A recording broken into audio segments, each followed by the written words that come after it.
Ready? Good afternoon, ladies and gentlemen. Welcome to Canada-India Foundation's monthly webinar speaker series with our favorite Brigadier General, Dr. Robert Spalding.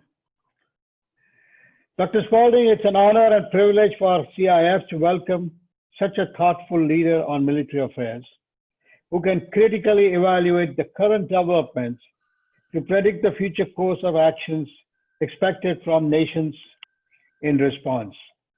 Friends, as we know, the national security is always a paramount priority for all nations. With the advent of advancement in technologies, it becomes very challenging for protecting national interests in the age of cyber attacks, data theft, and artificial intelligence. We are witnessing post-pandemic global developments will have a new era of deployment and management of secure and reliable fifth-generation communications infrastructure. We are all very eager to know that how our lives will get impacted with the introduction of 5G technologies, how it will impact the democratic systems, and how it will change the security environmentally, and that too globally. We all know US, Japan, South Korea, Britain, and India have barred Hawaii from its 5G wireless networks, part of a growing shift away from the Chinese tech giant, citing security risks. As a China expert, and I'm sure he would, Dr. Spalding will convey what the security risks are and how we can safeguard ourselves. He will definitely educate us in all this subject. So without further ado, allow me to ask my colleague and National Convener Satish Thakur to briefly introduce Canada-India Foundation. Satish? Good afternoon. Thank you, Anil. Good afternoon, ladies and gentlemen. It's indeed a very distinct privilege to be in the company of a very distinguished thought leader, Dr. Rob Spalding. We had an opportunity of listening to him at MLI dinner event earlier this year, and his remarks were very stimulating and thought-provoking. And welcome, Dr. Spalding, and we are looking forward to this very exciting afternoon session. Friends, as you all know, that Canada-India Foundation for the last decade and a half, striving to reflect the aspirations of over 1.6 million strong Indo-Canadian who have been contributing immensely to the various facets of Canadian society. And CIF has contributed tangibly to the rapidly growing bilateral relations between Canada and India. And we have always been advocating a 360-degree relationship with India that's economically, socially, culturally, and politically. And the focus of our current leadership of CIF is to make it a very effective public policy advocacy platform to raise awareness about Canada-India relations and all issues pertaining to Indo-Canadians.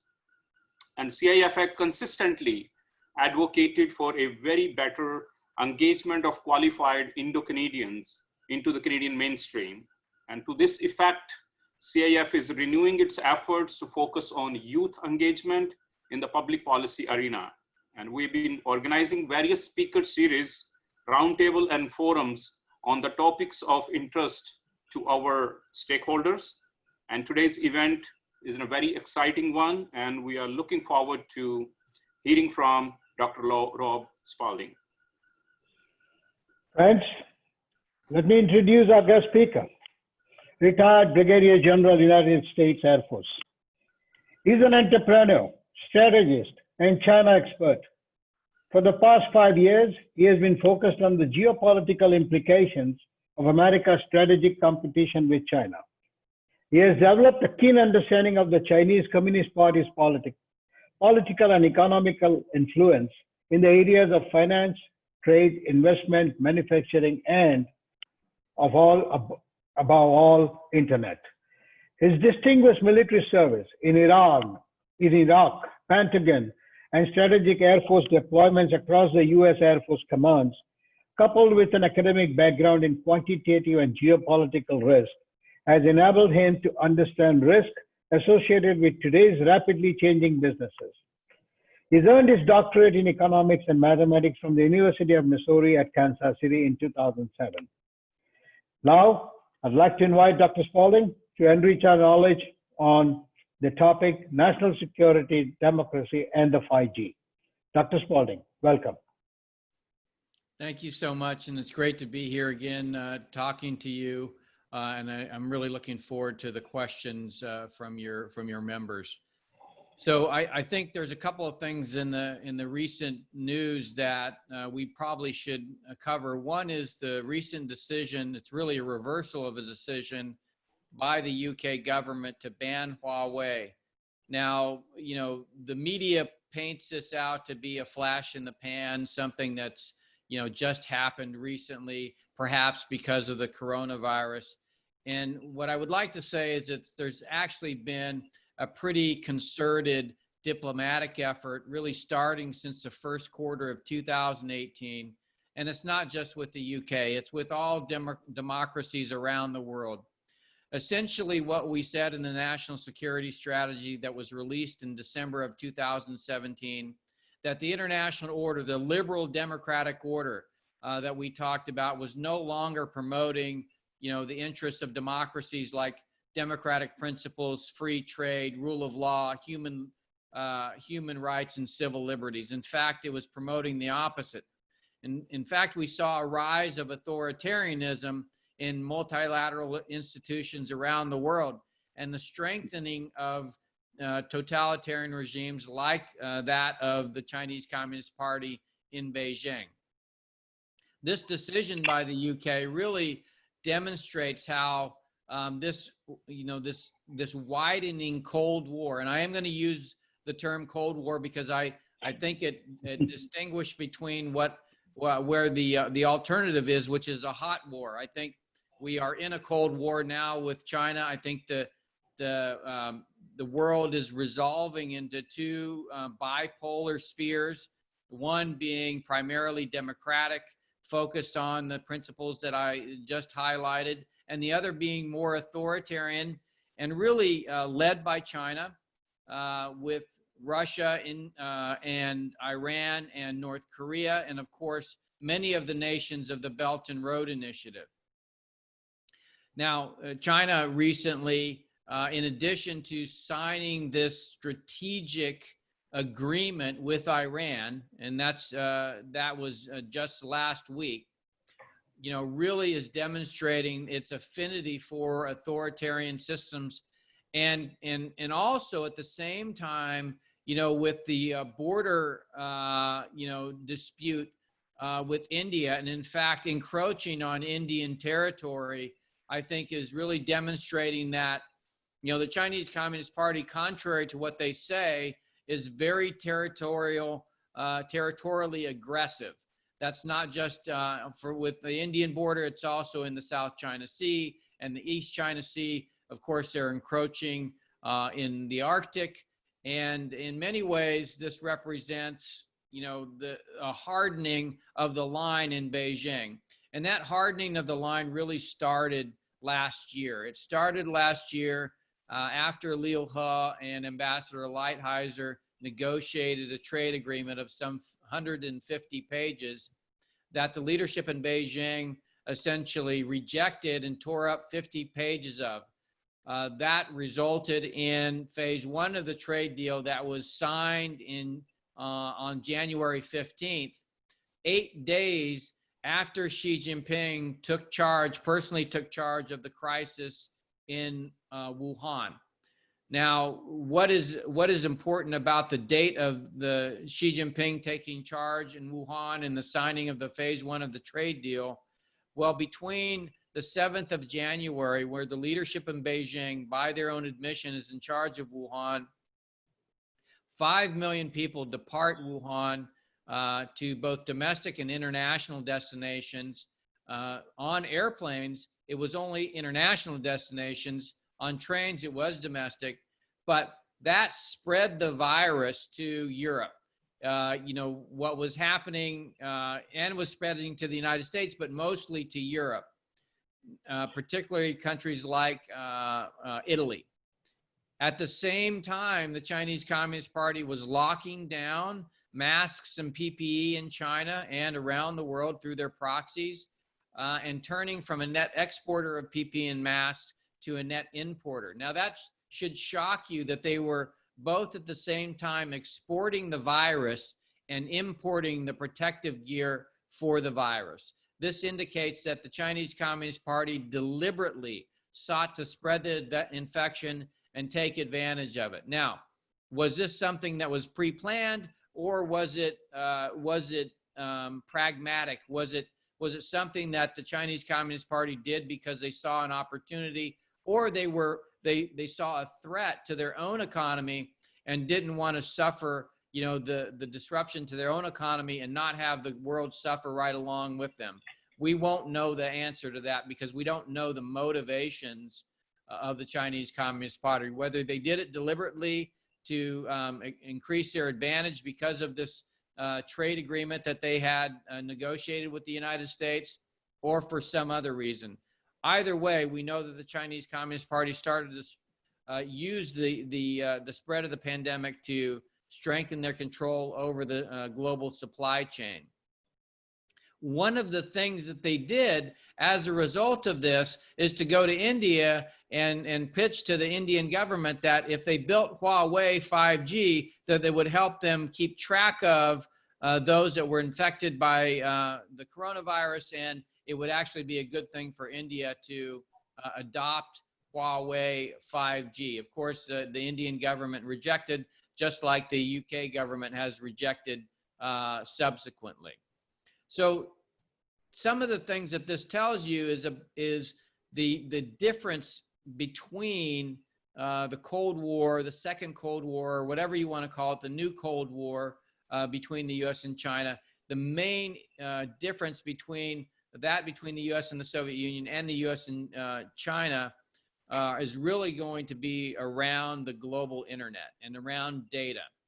If you listen to China's leading artificial intelligence thinker, Kai-Fu Lee, what he says the Chinese strategy is to become the Saudi Arabia of data.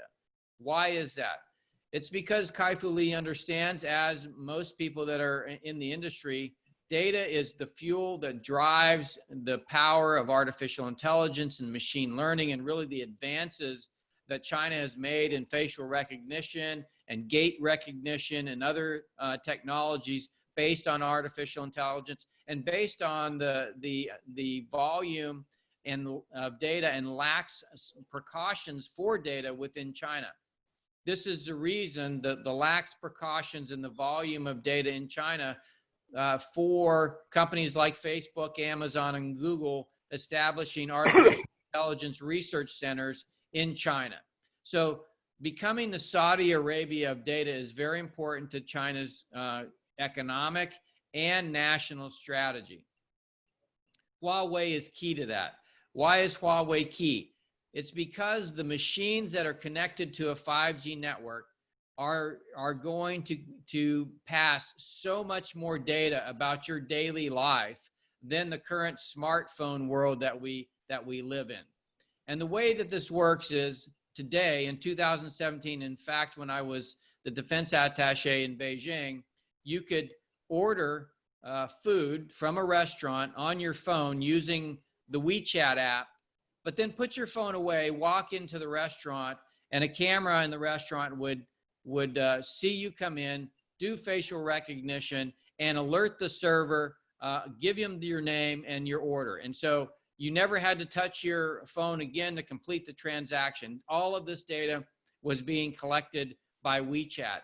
This data plus data for facial recognition of cameras oriented around the city really provide the government in Beijing the ability to construct what's called a social credit score.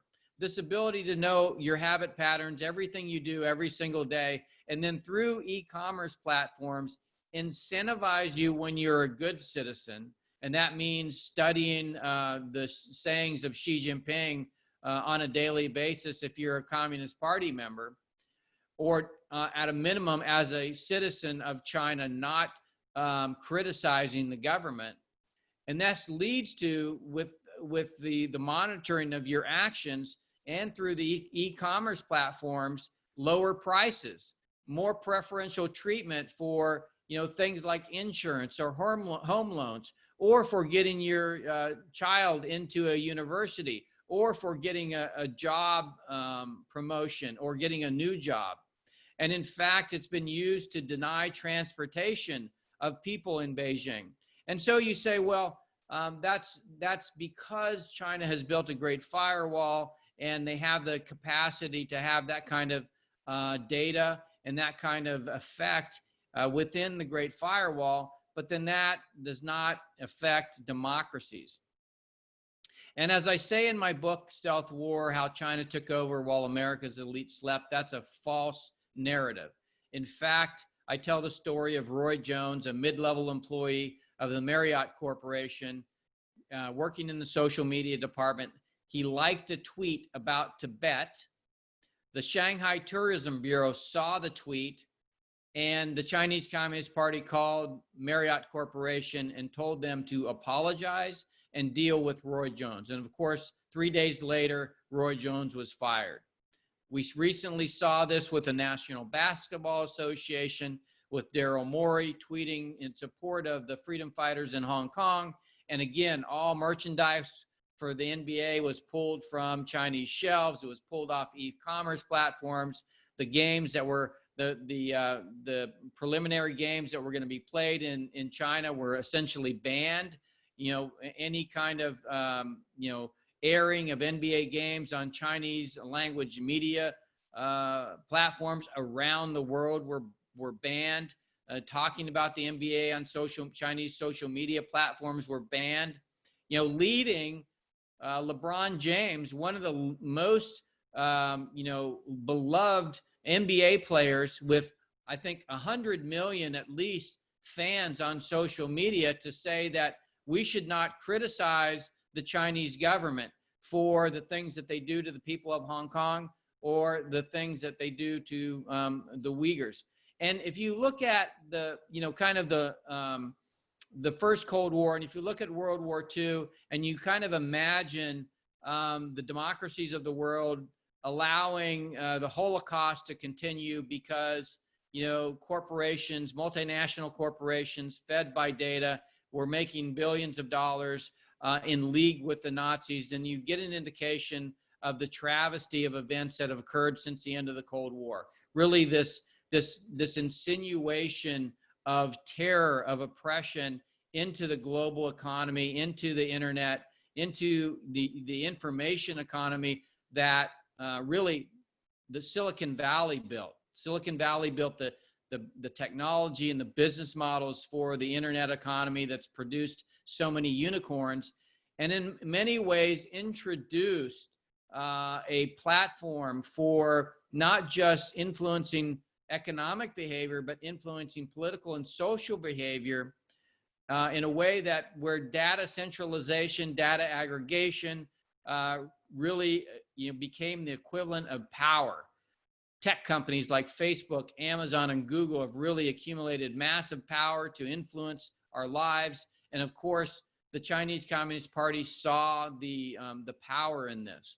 And they realized that through Google and Apple and the two platforms, iOS and Android, that they owned, US companies owned the compute platform for the 4G world, and that they wanted to dominate the 5G world. The 5G world where instead of you opening an app on your smartphone to call an Uber, you merely walk out your door, say Uber, a camera picks you up, does facial recognition, and sends a car to you. That platform, that computing platform, is not the smartphone. It's actually the 5G network itself. So 5G is the first technology to blend computing and networking in one seamless platform that allows you to deploy autonomous systems and artificial intelligence throughout the nation, and in particular to really build up smart cities to be able to track you in order to provide you very convenient services. Unfortunately, because of the open data model, that all of our technology systems have been built on, it also allows authoritarian systems to gain a leg up on democracies. And that's because democracies, really the governments of democracies, are prevented by laws and regulations from gathering data upon their own citizenry. Now that doesn't stop for countries like China or Russia or India or any other authoritarian nation.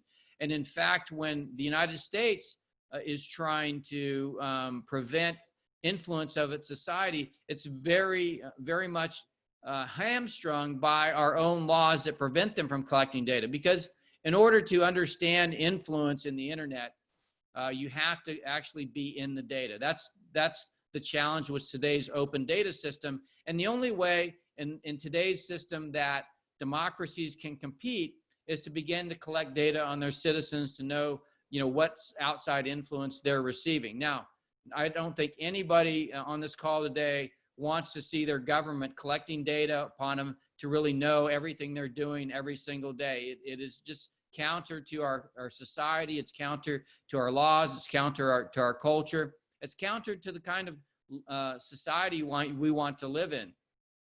So the alternative really has to be about designing a new digital world where data, privacy, security is sanctified. GDPR was meant to do this for the EU. Unfortunately, it wasn't built into the technology. It was written into laws. And so now tech companies can, violate and get fined, yet continue to go on violating. And then the nations of the EU really have no they have no way of responding to the violations physically because they haven't built the networks to protect the data of citizens from influence. And so this is the challenge that we have today. The key challenge that we have. Well, I don't envision that the competition between the U.S. and China will become a hot war. I think nuclear weapons really prevent nations that have those type of weapons from contemplating that kind of conflict. I think what it will be is very much an informational war, and it's going to be an ideological war, and it's going to see the promotion of totalitarianism over democracy. And I think the idea within the national security strategy is that democracies come together. They align their economic, their financial, their trade, their social, their political, and their informational ties in ways that both protect them and ensure that innovation, technology, talent, and capital, the real solid gold that comes out of democracies only go into democratic societies and don't get funneled by the current globalized system into promoting totalitarianism. And I think,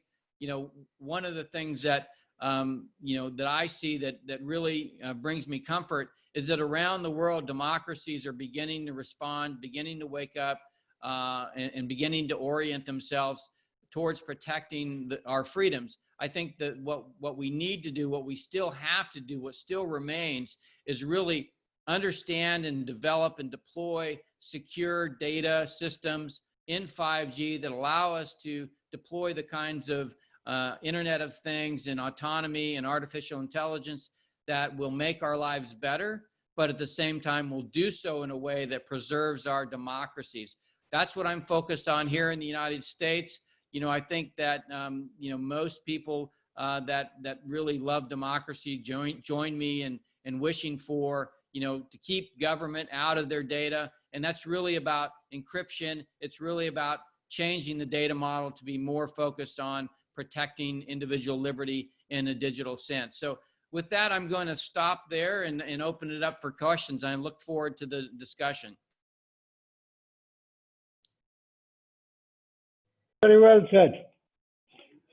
Nicely presented, Dr. Spalding.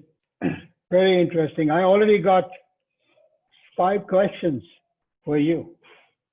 And not me, but the people have asked me already. So let's start with the first one. And this is a very interesting thing. You have talked about the 5G technology. The question is, how about a 6G technology? Some of the companies are already in the first phase of trials towards the development of 6G. How is it going to look like to the real world? Yeah, so 6G really refers to an advancement up above the current millimeter wave in the frequency spectrum, up into really high frequency waveforms and spectrums like 100 gigahertz and 300 gigahertz. That technology is not ready. It will not be ready for quite some time. I think the problem that you're seeing in 5G today is that while there is plenty of infrastructure equipment, it's not being deployed other than in China and South Korea. And so the user equipment, the devices, the 5G devices that would go on that network are really lagging right now. And even for North America, getting a sub 6 gigahertz 5G radio to deploy in North America is almost impossible because none of the telcos are buying them. And that means that we're going to see very slow deployment of 5G in democracies. In many ways, based on my prior comments, this is actually good news. But 6G we're not even close to, because we haven't even really you built out 5G and not even close to building out 5G. So it's not, even 6G is not the problem. It's not the issue of the frequency spectrum upon which we build these networks. It's really about the data model and how we treat data within the networks. In fact, telcos today have networks that are, a Frankenstein of 2G, 3G, 4G, and some 5G, which really each of those platforms bring with them security vulnerabilities. And so really, focusing on a platform that's much more, up to date, focus on security is what we need. Encrypted data, and 6G is, in addition to being a long ways away from a frequency perspective, it's still not going to solve the problem of data. Okay. Question 2. How can countries ensure that the US laws cannot change to compromise data privacy if they use Nokia and Ericsson technologies? So the problem today with Nokia and Ericsson and Samsung and Qualcomm and Cisco and Juniper and AT&T and Verizon and Huawei and ZTE and China Unicom is that they all come together at an industry standard making body called 3GPP. And they all resolve to build a common network. What does that mean? Well, because the Chinese dominate 3GPP, in fact, over 60% of the security standards have been submitted by Chinese companies.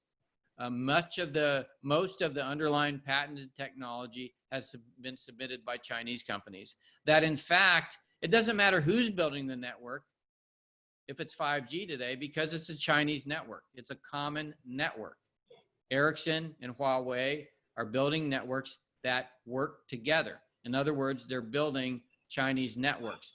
This is a challenge with 5G today. And one of the reasons in my report, while I was in the White House, I said we needed to break away from what industry was doing and really focus on a 5G for democracies that wasn't based on Chinese technology and standards. Okay. So would you recommend, does there a 5G technology exist from anywhere else? Well, not yet. It's not, nobody has brought to market a non-3GPP, yet 3GPP. So what you need is a network that has the security characteristics of protecting data, but yet can be interoperable with the devices that are made for 3GPP networks. That hasn't come to market yet. Just today, Lockheed Martin in the US talked about 5G.mil. I think the word is starting to get out that maybe we ought to think about, how do we design these networks differently? But to date, nobody has brought one to market. More importantly, and I think this is a more concerning thing, is that the telecom industry itself doesn't have the money to buy 5G. They're all very broke, which is why Huawei was so attracted to them, because they were selling at a discount because they were subsidized. So this is a problem caused by the monetization of data by the tech companies. So while in the United States, AT&T and Verizon and T-Mobile and Sprint spent $250 billion building networks, Facebook, Amazon, and Google came over the top, monetized user data, and then took all the value out of the system. There was nothing left for the telcos. So not only does Facebook and Amazon and Google aren't incentivized to build 5G, neither are the telcos. So we're in this kind of no man's land where the only 5G that's getting built today is subsidized 5G, which means it's Chinese 5G. Okay, we're going to move now to some of the questions which are more related to the China-centric. Given how opaque the Chinese Communist Party is, what do you see as their fault lines in terms of international engagement? Well, it is really that they've changed into this more like Russian, international player. They have something called wolf warrior diplomacy, which is really to shout down and bully the international, diplomats and diplomacy. They have disinformation campaigns specifically around coronavirus that they've launched. Today, they're far more aggressive externally, not just militarily, but domestic or diplomatically and otherwise. So I think that's the biggest change. And as a result, I think this has also accelerated this recognition by democracies that they are a threat to democracy itself. Okay. You also talked about China and nobody knows really what the motivation of Chinese or what motivation was there for China to either export the virus or restrict the PPE. My question to you is, can you speculate what could be their motivation?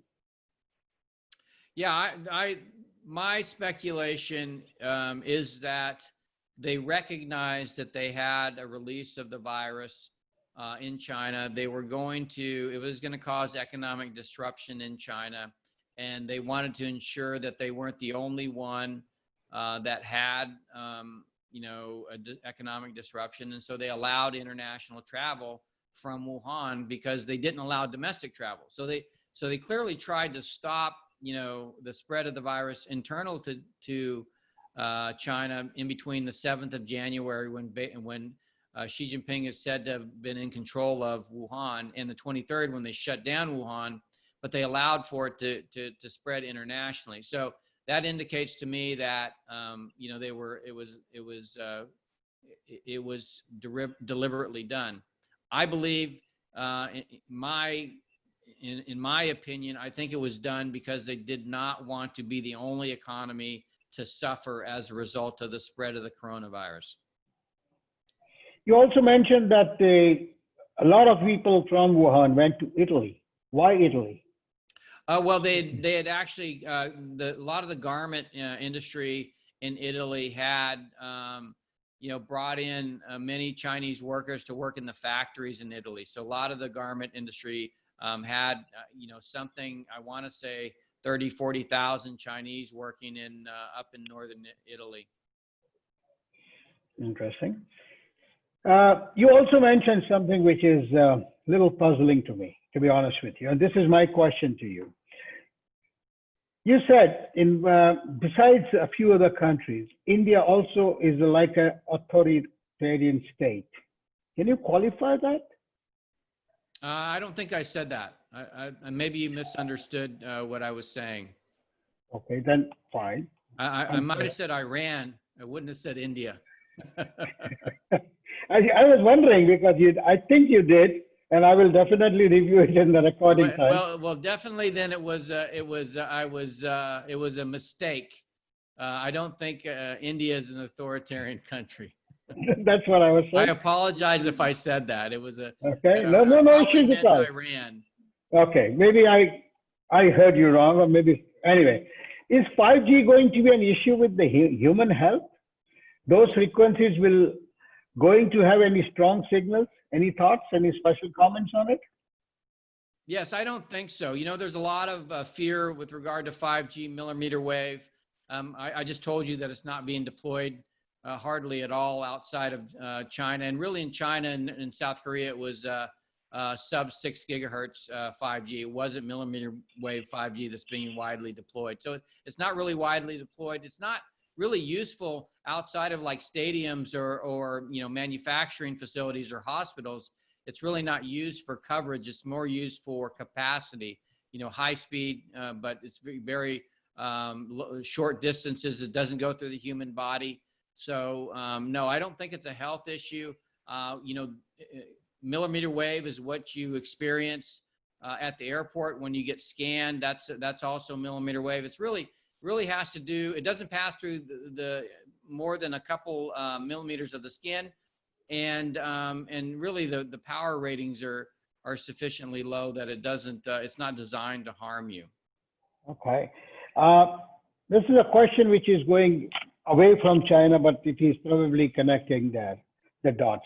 How do you view robust involvement in the African continent, especially now that they have taken control of, he's talking of the Chinese, now that they have taken control of the railways, the main harbor in Mombasa, Kenya, because of the inability of government of Kenya who could not pay for it. They seem to control these African countries because of their financial might. Any special comments towards that? Yeah, I really do believe the Belt and Road Initiative is in some ways very positive. So, what they do in Africa is to, find a resource that the Chinese, that China needs, build, a mine, then they'll build the port to take that material back to China, the rail, the road, the telecommunications, the power, the water, really all the elements of an industrialized society. And then they bring in low value added manufacturing. And in fact, in 2017, when I was in the White House, McKinsey, brought a report where they had looked at Chinese investment in Africa, and the biggest investment was for low value added manufacturing. Of course, after manufacturing came urbanization, the housing for the workers, and $50 smartphones. Of course, they'd already built the telecommunications networks. And so the ability to deliver e-payments and e-commerce and really connect that society to China's global supply chain really meant that in the space of a generation or two, China could take a developing country in Africa and take it from a developing economy to an information economy. And yet preserve the authoritarian nature of the political and social structure of the nation. And that's really what they try to do. It's much like the U.S. used a Marshall Plan in Europe after World War II to both rebuild Europe, but also to enhance and build civil institutions of civil liberties. I think it's a way to both build the economies but build the societies in ways that are more conducive to working with the Chinese Communist Party, because the people aren't consulted. In fact, when I asked the McKinsey folks how they'd done the study, they'd interviewed Chinese business owners and the government leaders, but they really hadn't talked to the people. And that's the real challenge with their model. And I said it is good though, because it does bring economic development. And so what we looked at in the national security strategy is that, we used to do this in the United States. We used to use institutions like USAID, Export-Import Bank, TDA, OPIC to really bring both U.S. private sector, but also U.S. funding to projects in particularly like the Marshall Plan. But we'd stopped doing that after the Cold War. And really, when I personally went and talked to the leadership of USAID, I said, what's our strategy for development? And their answer is, we don't have a strategy. So, part of the whole idea behind the national security strategy is America needs to be much more about building than breaking, much more about economic development than, military power. And I think, that's where we're headed today. It's not moving as fast as I would like, but I think, working with allies and partners, we can help developing economies, strengthen their market-based economies, but also help bring in institutions that promote democratic principles. So I think that's where the competition is going to be, on the fringes of the Cold War. Of course, all the developed economies are going to essentially not side with the Chinese Communist Party. At least I don't see that right now. But then what are we going to do about the developing economies? What alternative are we going to, as a group of democracies, are we going to bring to those areas? And the answer ought to be that we're looking to both help them develop their economies, but also develop liberal democratic institutions within their societies. Interesting. Dr. Spalding, there is a Dr. Amit Kumar. He's right now connected to us from New Delhi. He's asking a question: how credible is the TikTok's clarification that the data servers are not located in China, but are in Singapore? So it is safe as it is not controlled by Chinese Communist Party or Chinese authorities. Well, the data servers of the African National Congress were in Africa.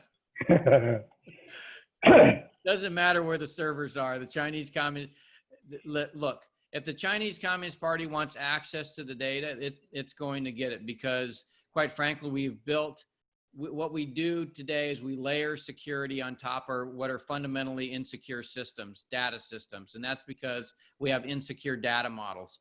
It is really how we built the internet. And so it preferences China's strategy, and it's really incumbent upon us to change it. This idea that we can trust, any organization that has a partnership with any element of China, or trust that China won't get access to data, is just really not, doesn't comport with what actually happens.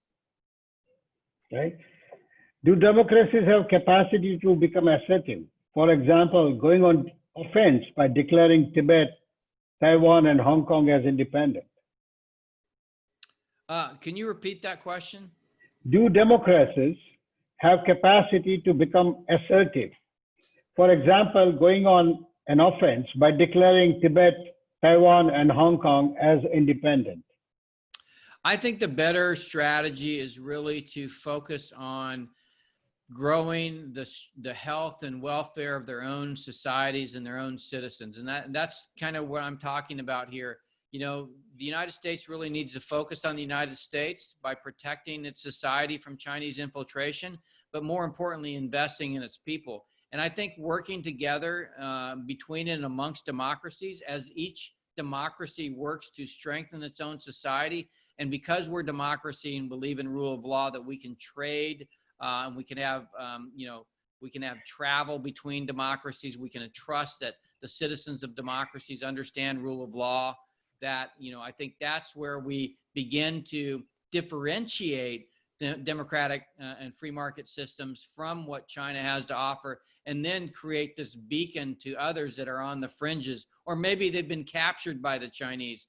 And then the citizenry begin to see that, their economy is not growing quite so fast because they don't have access to the innovation, technology, talent, and capital of free societies. And in fact, those free societies are growing. It's all about, who can provide better quality lives for their citizens. And, we believe that democracies that practice free trade do that, but it has to be true free trade. It can't be, mercantilistic. It can't be monopolistic. We need to have healthy competition that drives innovation. That's where I think the United States wants to go.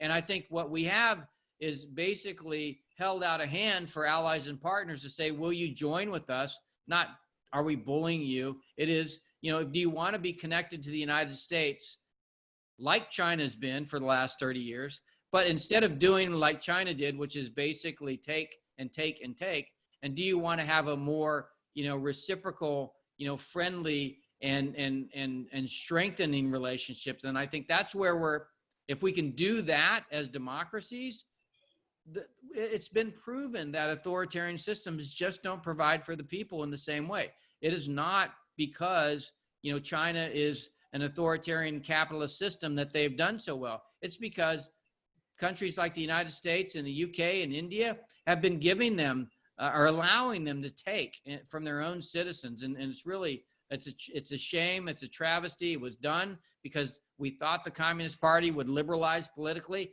It's a mistake. We know it's a mistake now. And I think the answer is we don't get fooled again, and we just work together as democracies to promote, the well-being of our own citizens. I got totally another 7 questions for you. I hope we have enough time with it. So let's continue on the China front before I go to the India front, because there are a lot of questions which are India-centric as well. But let's talk about this. How do you think the governments can use 5G to control the mindset or thought process of their citizens? Yeah, that's really easy. So, so there's a camera on the street corner that's watching for people that jaywalk. So you jaywalk. There's a sign, there's a screen that shows your face and says this person is jaywalking, trying to shame you. At the same time, that goes into a database, and that makes your social credit score go down. So now you go to get on a bus somewhere in the city to take a ride somewhere, and the bus driver says you can't get on the bus because your social credit score is too low.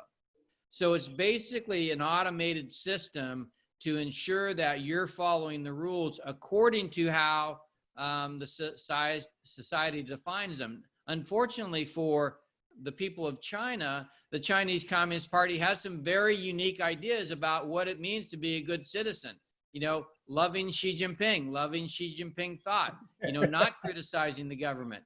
These are things that you have to do. Otherwise, you find yourself having to walk instead of riding a bus. It's a very, Amazon does this. I'm an Amazon Prime member. You get sucked in, and the more you do, the better you do, and the more the Amazon algorithms anticipate what you want to buy next.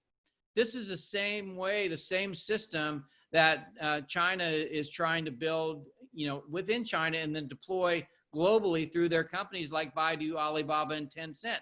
They begin to anticipate your behavior and make your life horrible if it's going the wrong way, and make your life good if it's going the right way. It is about picking winners and losers based on data collection. So this is another very interesting question. What are the alternatives for Huawei in terms of its affordability in providing 5G? Like so many countries banning them or barring their operations. How would they continue? Will it be only in China, or will there be other options for them? Yeah, I think it's going to be in China, Russia, Iran, North Korea, along the Belt and Road Initiative and the Digital Silk Road. I think you're not going to see it in democracies. In 5 years, Huawei will be out of democracies for the most part. The free world will not have them there. How true is this information that Chinese hack of Canada's Nortel led to the rise of Huawei? I think it's part of the Huawei story. Nortel was destroyed, as was Lucent, which really came from Bell Labs. Nortel was the leader in telecom technology, and Canada made a decision not to support Nortel. Now that makes sense in a sense to free market people. But in reality, what you realize is that that our global economy is not just driven by the market; it's also driven by state-centered industrial policies. China has a state-centered industrial policies. They pick winners and losers, and if democracies aren't going to pick winners and losers, then the winners and losers are going to be picked entirely by China, to include Ericsson and Nokia. So that was a horrible decision in retrospect, but it was just as bad in the U.S. when we allowed Bell Labs to die. So this is a challenge of democracies. They believe that free trade is a unilateral good, but in reality, in practice, it's very difficult to realize, particularly if you're not paying close attention to industries that are important to your national security and economic competitiveness. I know the answer, but I'm going to ask you this question because it has been asked. Do you envisage military confrontation because of South China Sea dispute? No, I don't. I don't think that the U.S. and China are going to get a military conflict. I think there's going to be a lot of tense moments, but by and large, China and the U.S. will compete in the areas of economic and finance and diplomacy and information and ideology and academia. These are going to be the battlefields of the 21st century, and primarily data is going to be the key. The key to winning that competition. Okay. I'm going to shift my line of questioning now towards India. This is a very interesting question. How do you see opportunities for Indian manufacturers to interface with the American defense industry? I think it can be very, very bright. I think what we need to do between India and the United States is really kind of resolve a lot of the lingering trade issues that's I think a result of the lingering distrust between the two systems. And I think we need to leverage the relationship between the president and Prime Minister Modi and really strengthen the trade ties. I mean, look, we already have personal ties. We have a great Indian American community. So we have strong social ties, but we need to just increase the trade ties and the economic ties, and really, I would say double down on a fair and reciprocal relationship between the U.S. and India, because I think it'll lead. Somebody asked me the other day, oh, you're just upset because China is going to be more powerful. Excuse me, than the United States. And my answer was, I would love it if India was more powerful than the United States. At least then I would know, it was a democracy that I faced, and not one that threatened to, want to censor me or take away my freedoms, and use my data against me. So, I think we have a great opportunity here, and it's been very difficult, traditionally to get the U.S. And India together in a way that would be as fulsome as the U.S. and China relationship. But I think it's critical to both nations' future. Okay.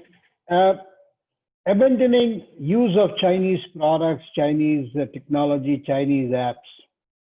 Would it make a huge impact on the financial situation of those companies in China? Well, certainly in terms of the trading relationship with the United States, I think you're talking about less than maybe, I think the number is 8% of the economy, something like 20 or 25% of the economy is based on trade in China, and less than 8% in the US. And, I think you're talking about a fraction of a percent of GDP impact to the United States, and a big impact to China. So one of the problems with the way the Chinese have built their economy is they've left them, entirely at the mercy of global trade, and they haven't really developed their domestic consumption. So it's going to impact China far more than it's going to impact other societies around the world. Okay. I'm going back to China. How do you think that ideological war between US and China can be dealt with? Well, it really has to be dealt with. That's how it can be dealt with. What happened was, after the end of the Cold War, the United States thought that there was no more disagreement between, whether authoritarianism was better than democracy. And in reality, there was a lot of disagreement. And the answer to that, that the United States came up with is, let's make those authoritarian systems more wealthy, and then they'll get on board. Well, that's not the way that the leaders of those regimes reacted to that overture.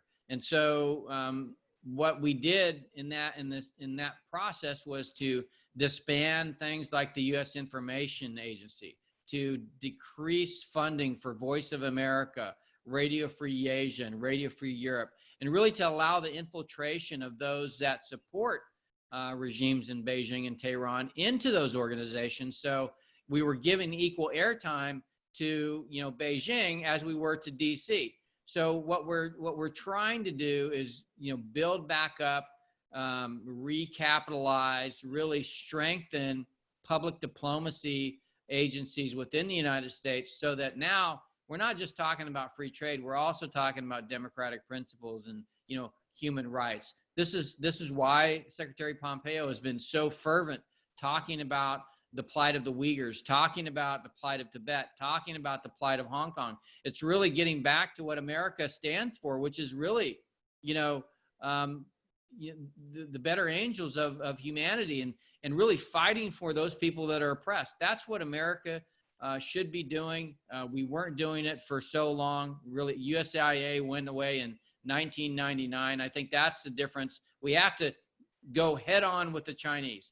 You know, forced organ harvesting, you know, concentration camps. These are things that are abhorrent and should be abhorrent to any democracy, and we need to be vocal about it. You know the situation between China and Canada because of the Hawaii situation, because of this the finance controller of Hawaii being arrested by the Canadian government because of the US instigation and all that stuff. The question is, what should Canada do now? Because Canada has got 2 citizens who have been arrested for a different reason, as a, you know, a revenge factor from the Chinese government. Nothing is being done to bring those people back. And this young lady is scot-free, sitting in the house, under a house arrest. And US is not letting it go, so the Canadians cannot let her go. What are the options for Canada to get their citizens back? Yeah, so I mean, there's a challenge here because ultimately, you know, there is a legal process, but then this is really a diplomatic problem. And it's a diplomatic problem between the U.S., Canada, and China. And these people are caught in the middle, you know, and for Meng Wanzhou, I mean, look, there's plenty of evidence collected by FBI and DOJ that they were basically selling U.S. technology to Iran and essentially fraudulently, you know, so. That's what's going on with Meng Wanzhou. Of course, the 2 Michaels, you know, they just caught by the fact that the Chinese really don't have a rule of law, and they can detain you and do whatever they want. You know, I think, look, we can't sacrifice our legal system, but at the same time, we have to also look at the fact that you've got 2 individuals that are suffering, their families are suffering. I think we need to find a way to come up with a diplomatic solution. I think, you know, maybe that solution is that we ban travel of Chinese individuals into democracies, because we know that, you know, they may break the law. And then if we try to enforce the law, then our own citizens may be kidnapped in China. That's an unacceptable situation to be in the middle of. And so, you know, I think, you know, if there is a diplomatic situation that allows the 2 Michaels to go free and allows Meng Wanzhou to go back, then there ought to be consequences for China, because it is not a democracy. It doesn't play by the rules. It doesn't comport with international law or international rules. But, you know, I would be in favor of finding a solution that punishes the regime but doesn't punish the people. But yet we Americans, the Canadians, we all wanted to continue doing business with China, and at the same time talk about the trade agreements, right? That's right, because, you know, that's brilliant. So Deng Xiaoping was very smart. You know, he looked at the Soviet Union and he realized that way led to doom for China. What he realized is that China could be an authoritarian regime. It could maintain the control of the Chinese Communist Party, but what it had to do was incentivize people to do things that were both made them wealthy, but at the same time made the Chinese Communist Party powerful. And it's not about market-based alternatives in China. It's really about the state controlling access to capital. So if you're getting wealthy, but you're doing it in ways that promote the Chinese Communist Party interests, then you'll have more access to capital. You have more access to the tools of the state. That's the beauty of their system. And it doesn't just work for Chinese companies, it also works for US and Canadian companies.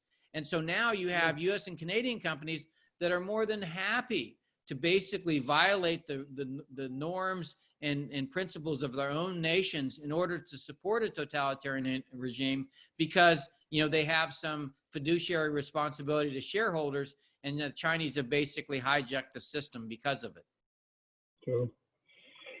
Would U.S. coming out of WHO, World Trade Organization, etc., would it indirectly help China consolidate their hold on these bodies and advance their agenda with other countries, particularly the developing world? Well, the problem with the World Health Organization and many of the other international institutions is that the Chinese, while they're not big contributors in a financial sense, they are trying to find ways to incentivize the people that work within those institutions so that the decisions really come to benefit China. It's the same way that they control, China today. The Communist Party controls all the instruments of government, and therefore they can essentially get the outcomes they want. They're doing the same thing in international institutions. They don't want to overthrow the system. They just want to control it through their proxies. Do you see prospect of consistency in American China policy if government changes the hands in election this year? What difference do you expect? I do. I think the bureaucracy is beginning to catch on. I hear from Democrats and Republicans on the Hill. I think there's a true realization amongst both the left and the right, and amongst the American people, that we've got to deal with this. It's our last chance to deal with it. If we allow China to get any more powerful, have our companies be any more infiltrated, it'll be almost impossible for us to preserve our republic. Continuation to that question is, do you think there is a reversal of globalization? And Absolutely. If so, is it sustainable given the structure of global supply chains? No, I think globalization will come to mean, the free trade world is working together, and the non-free trade world is working together, and the two systems are separate. Okay. Very interesting question has popped up just now. The heightened tensions between the world's two most populous countries, which is India and China, have drawn international concerns within the United Nations, urging both sides to exercise maximum restraint. What, according to you, are the prospects of a peaceful resolution? So a resolution of what? Oh, the heightened tensions between the world's two most populous countries, which is India and China, they have drawn international concerns, and United Nations is urging both sides to exercise maximum restraint. What, according to you, are the prospects of a peaceful resolution? Well, I think that the prospects of the situation escalating to open conflict, I think, is remote. And I bring up nuclear weapons. It would not be either in Beijing's interest or in India's interest to get into a conflict, a military conflict, because of the presence of nuclear weapons. So I think that it's going to continue to be maybe a slow smolder. It's not going to erupt into a flame. Well, thank God. I hope not.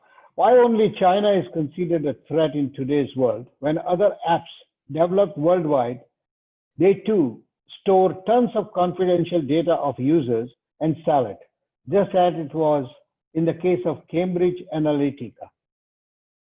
No, I think, I'm not critical of, China more than Facebook. I think I'm critical of the entire system. It was built on a bad model, not a model that promotes democracy. I just think that Facebook doesn't want to control the world, or at least control the way the world thinks and acts. But the Chinese Communist Party absolutely does, and they've demonstrated it. Right.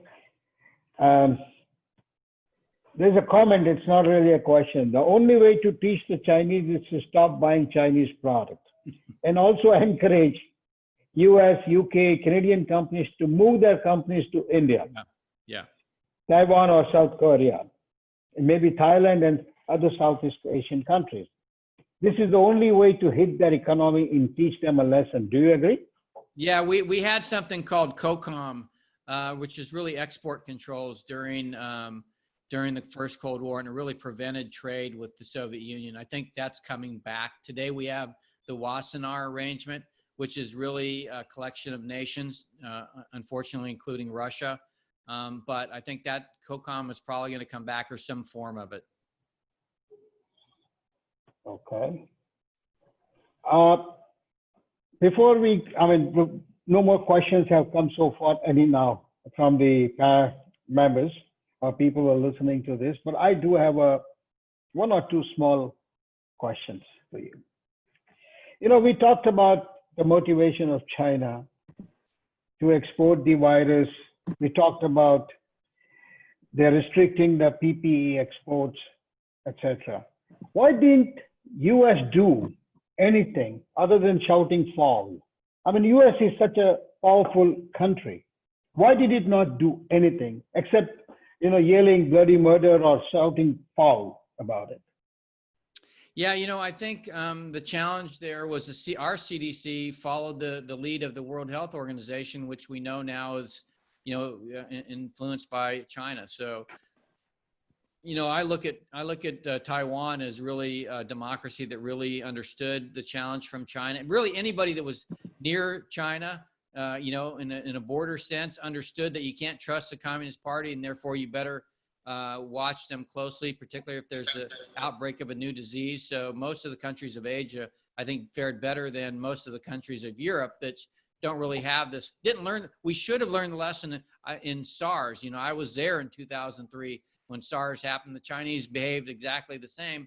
Unfortunately, SARS wasn't as bad as coronavirus. One last question. I see behind you the name of Hudson Institute. Would you want to share with the viewers what exactly it means, or what does they do? Well, so Hudson Institute is a nonpartisan think tank. You know, it's a good forum for talking about policy issues that affect the American people. And, you know, you can be on the left or the right. You know, it's really about ideas, the power of ideas. All right. Last question from me before I conclude this. We have seen your president acting so authoritarian. He most of the time doesn't listen to anybody or everybody. He listens to himself, and he does exactly what he wants to do. Would you then call the current administration authoritarian? Well, you know, I think that perception is out there, but I can tell you from having worked in the administration that the cabinet members are far more independent than they were under, say, the Obama administration. The National Security Council had ultimate authority in the Obama administration. This National Security Council has zero authority. It's really the authorities in the cabinet members. And the cabinet members have shown themselves to be quite independent. And the president, I think, to his credit, really looks for dissent amongst his cabinet because he wants to hear all sides. Okay. Any role reform of United Nations Security Council? Just a question popped up, so I'm asking you before we conclude. Well, you know, I think a lot of people would say that, you know, having a few countries that permanently sit on the Security Council is probably not, you know, the way that you would want to organize that or reorganize that institution. I think you know, we ought to share leadership. The challenge we have today, quite frankly, is that there's far more power within, you know, nations like China and Russia and in international institutions because they choose to, you know, act contrary to norms and rules, and you know, the democracies tend to play by the rules. So it's something where democracies need to work together geopolitically to exert more authority to promote our own national interests within these forums. Thank you, Dr. Spalding. You have been wonderful. You've answered everything from the bottom of your heart, and we seriously and sincerely very much appreciate. On behalf of Canada India Foundation, I'd like to invite Pankaj to conclude this event. Hello, Thank you. good evening. Dr. Spalding, you've got an unfathomable depth of the subject, and truly your talk and subsequent question and answer have been a mesmerizing, at the same time, eye-opener for all of us. Being a passionate thinker, you are the torchbearer of democracy, openness, and free society. Our world has been a totally different complex right now. You rightly pointed out how this modern world is dwelling in complexity, and it's a critical mix of technological and socio-political environments, and how it will be pivotal to the world peace and global economy. Our economic interests, environmental concerns, and healthcare related issues are so aligned collectively that hardly one can isolate one from another one. Dr. Spalding has scholarly articulated and enlightened us on the concerns of many of us. He elaborated how 5G technology and how lethal potential it dwells with that technology, this to establishing a world hegemony by one single power. Friends, on behalf of Canada India Foundation, I thank all those who took time and attended this webinar. Dr. Rob Spalding, thank you very much for your time to share your views and your critical analysis of these current burning issues. Thank you so much. I really Canada enjoyed it. India Foundation offers an opportunity to have accomplished speakers like Dr. Spalding to share the views. Stay tuned and remain engaged with us for more our activities and more events coming in near future. Thank you very much to all of you. Thank you. Dr. Spalding, I have one quick request. I wonder if the US-Canada border opens up, and if it does, we would like to see you on September 3rd in Toronto to attend our golf tournament, which we do for the sake and benefit of the families of the fallen soldiers in Canada and in India. So if you are, and if the borders are open, we would love to see you. That would be fantastic. Thank Right. you. Thank you very much, sir. Have a great day. Take care. You too. Bye-bye. Thank you. Bye-bye, everybody. Thank you. Thank you.